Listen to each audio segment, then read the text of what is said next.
Au nom du Père et du Fils et du Saint-Esprit. Amen.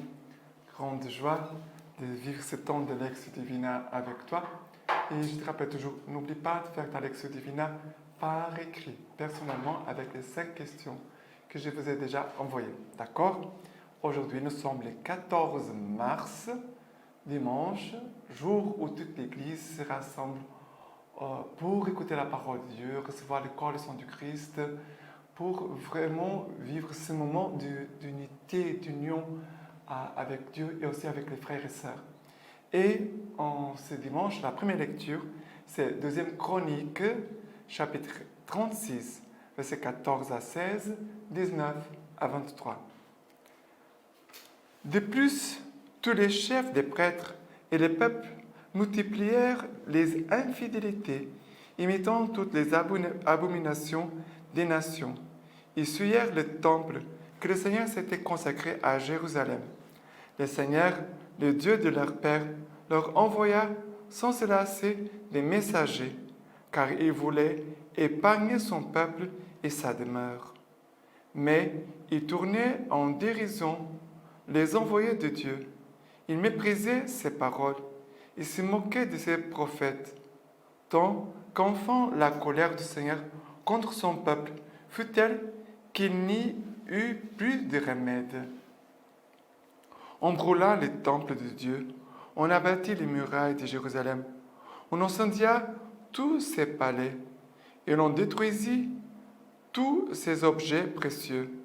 Puis Nabuchodonosor déporta à Babylone les restes échappés à l'épée.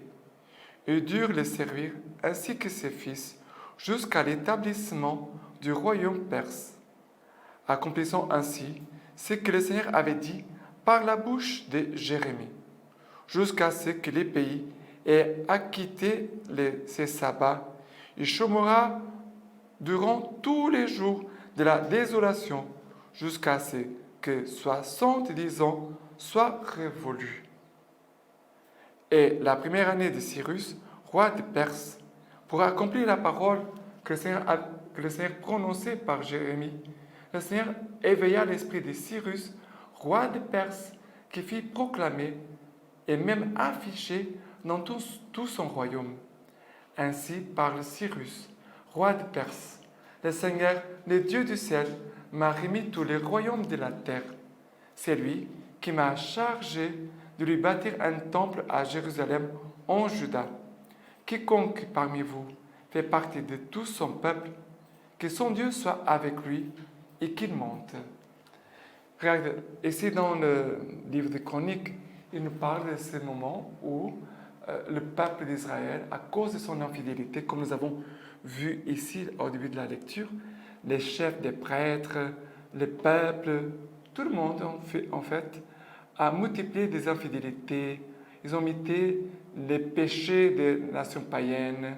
Ils ont souillé les temples qui étaient consacrés au Seigneur à Jérusalem.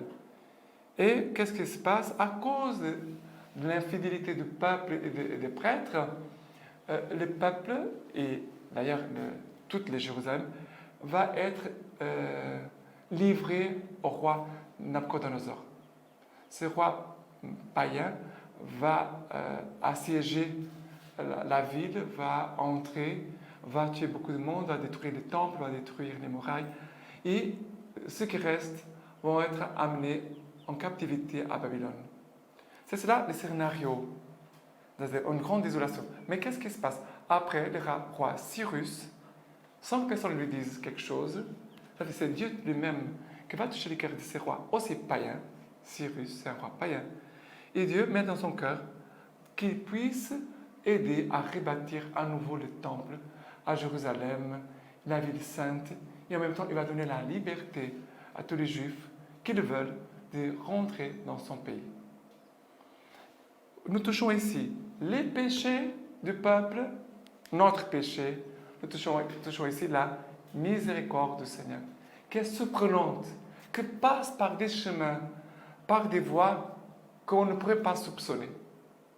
Et Dieu vient donner la liberté, Dieu va donner la providence, ça veut dire les moyens même pour rebâtir à nouveau le temple et les murailles, ça veut dire toute la vie sainte. Ça veut dire que c'est ce travail que Dieu veut faire aussi en chacun de nous.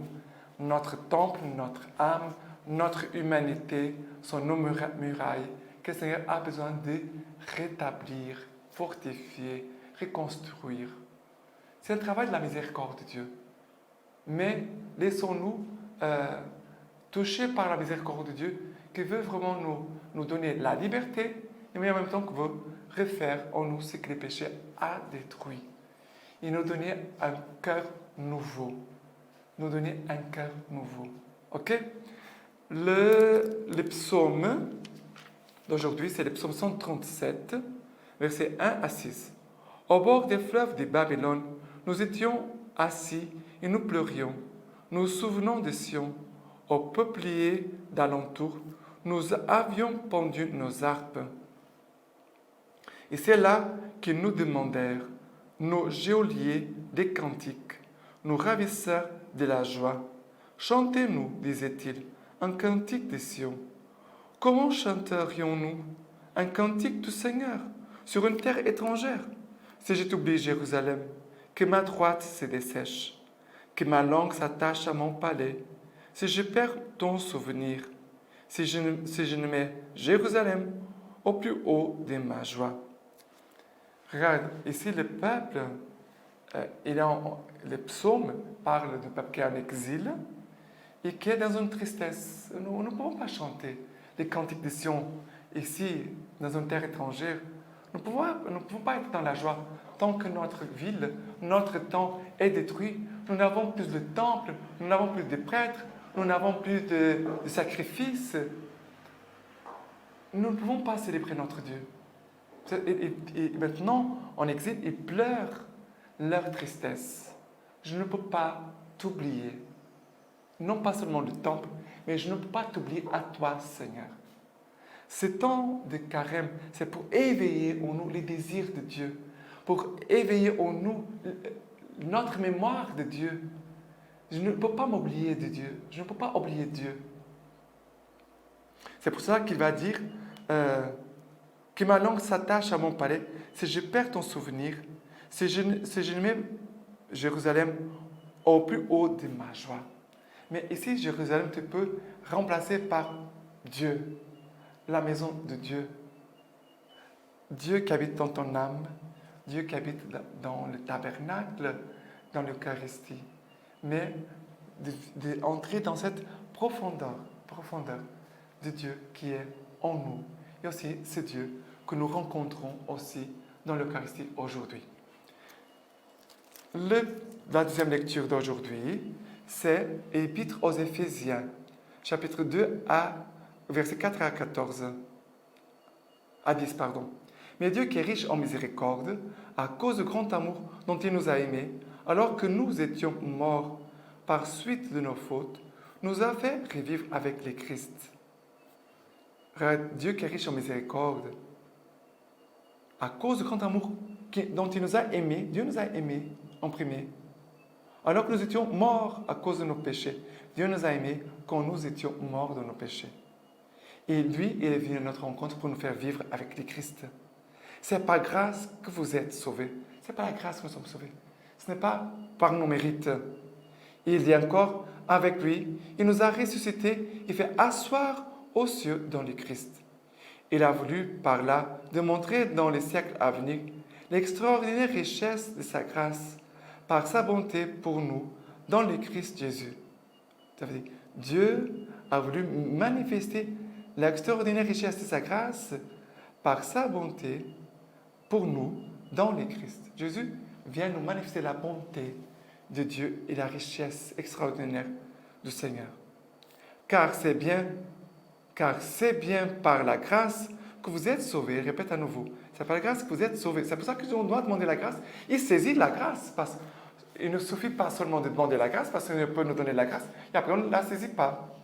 Et il va dire, ce salut ne vient pas de nous, de vous. Il est un don de Dieu. Il ne vient pas des œuvres, car nul ne doit pouvoir se glorifier. Nous sommes en effet son ouvrage, créé dans le Christ Jésus, en vue des bonnes œuvres que Dieu a préparées d'avance pour que nous les pratiquions. Ça veut dire que Christ a préparé déjà les bonnes œuvres pour nous. Dieu les met devant nous, il faut seulement y entrer et les pratiquer. N'oublions pas ça, ce chemin de conversion. Ça veut dire de faire des bonnes œuvres, de faire l'œuvre de Dieu, de faire l'œuvre de Dieu que Dieu a préparée pour nous. Il faut seulement accueillir la grâce. Il faut accueillir la grâce, demander la grâce, accueillir la grâce et mettre en pratique les œuvres que Dieu nous a confiées.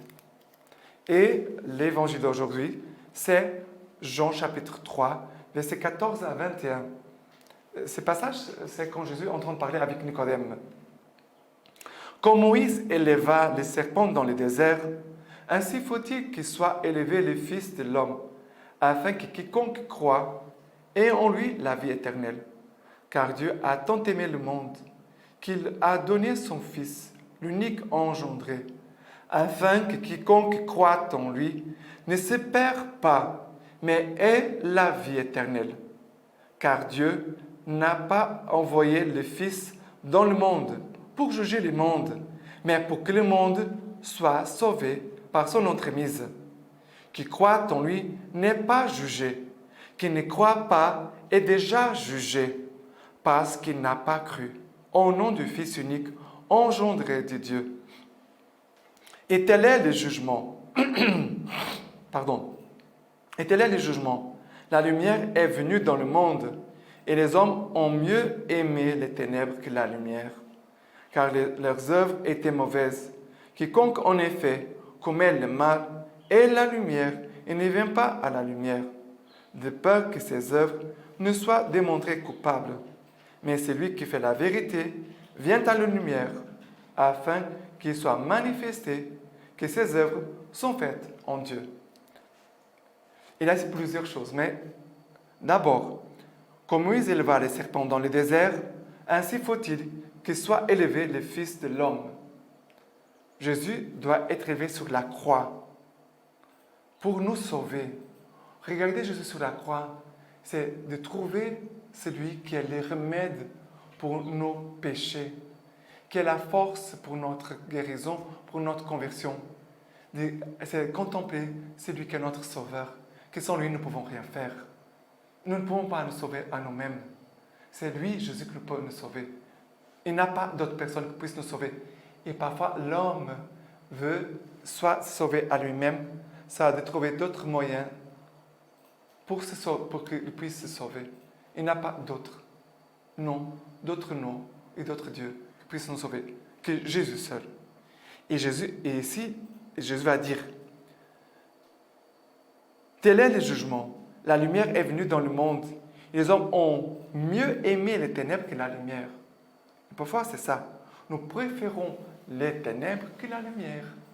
Parce que si j'accueille la lumière, ça veut dire que la lumière va révéler qui suis-je, va montrer ce que je ne suis pas encore bon, saint ou converti. Mais il faut choisir la lumière. Aujourd'hui, le Seigneur nous demande de choisir la lumière. Choisir la lumière. Pour garder cette parole, il faut choisir la lumière. Quiconque en effet commet le mal et la lumière, il ne vient pas à la lumière, de peur que ses œuvres ne soient démontrées coupables. Mais celui qui fait la vérité vient à la lumière. On pourrait regarder cette parole. Viens à la lumière. Viens à la lumière. Méditez cette parole. La regardez. Viens à la lumière. Afin qu'il soit manifesté que ses œuvres sont faites en Dieu. Voilà. C'est un cœur qui n'a pas peur. Le cœur qui n'a pas peur vient à la lumière. Et la lumière va manifester que ses œuvres sont faites en Dieu. Ne n'ayons pas peur de la lumière. N'ayons pas peur de la lumière. OK? Maintenant, je te laisse la bénédiction du Seigneur par les mains toutes pures de la Vierge Marie. Et aujourd'hui, honorons davantage la Vierge Marie. Que le Dieu Tout-Puissant vous bénisse et vous garde, le Père, le Fils et le Saint-Esprit. Amen.